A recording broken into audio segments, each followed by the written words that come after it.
Alors ici, on va voir comment un objet, quand on clique sur lui, peut se faire disparaître lui-même et on va avoir un bouton qui permettra de le faire apparaître, cet objet.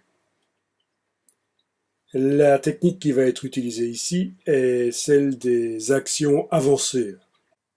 Donc les actions avancées, c'est dans le menu projet que ça se gère, menu projet, actions avancées. On verra un autre exemple un peu plus loin avec un menu qu'on va pouvoir faire apparaître à n'importe quel moment de la visualisation d'un document.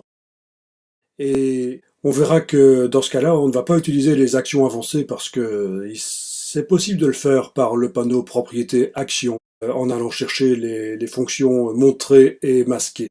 Quand il n'y a qu'un seul objet à montrer ou masquer, ça peut se faire aussi par le panneau propriété action. On n'est pas obligé d'aller chercher des actions avancées.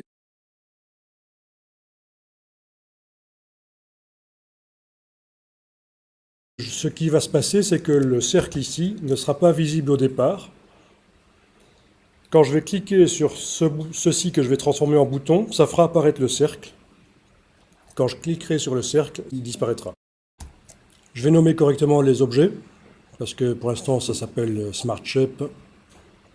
Il y a certainement possibilité de les nommer mieux.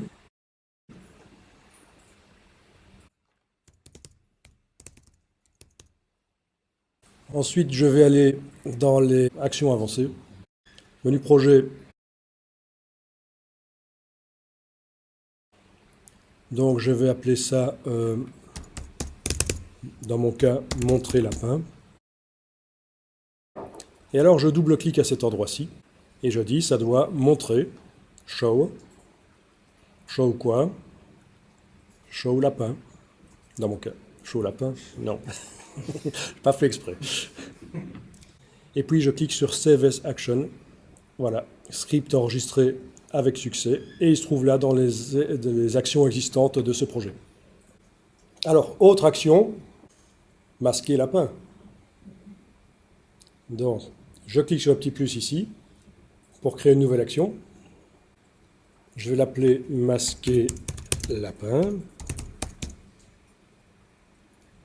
Ici, ça va être hide lapin. Et je clique sur Save as Action.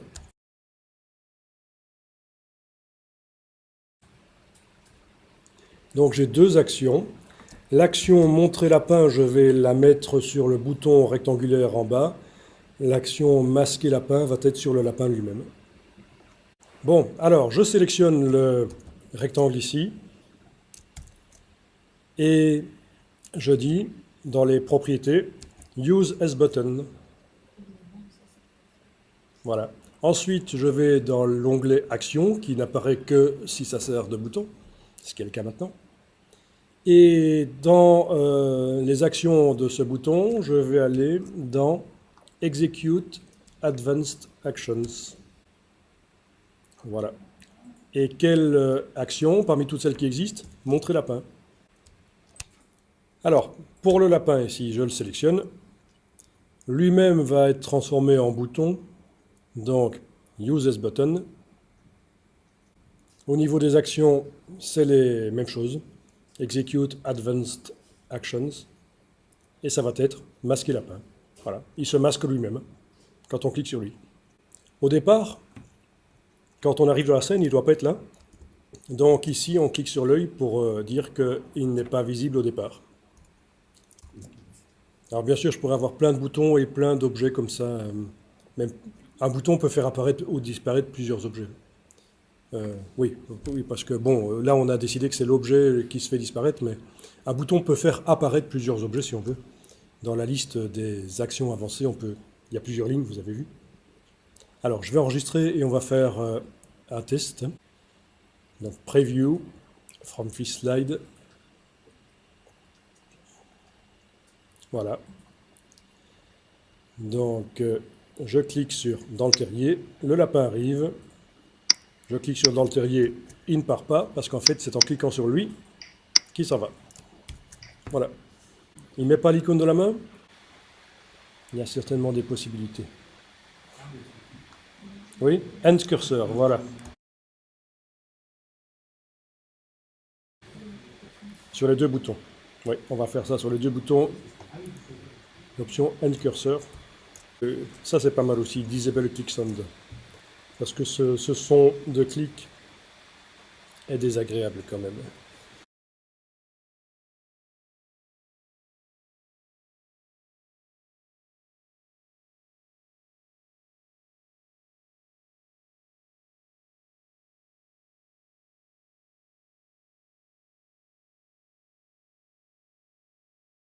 Tout bouton peut être inclus dans un quiz, même un bouton qui permet de passer à la page suivante. Alors je vous explique, including quiz.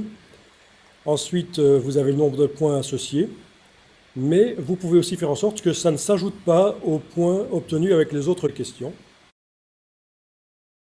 Donc, including quiz, et comme ça, add to total décoché, report answers décoché, ça ne sert pas à grand chose en fait. Donc l'intérêt de décocher à tout total, ben, ça ne s'ajoute pas au point du quiz. Par contre, report answers, on peut le cocher. Si on insère notre système Captivate sur un LMS, l'enseignant peut voir, tiens, l'apprenant est passé par là. Ça permet de connaître les parcours.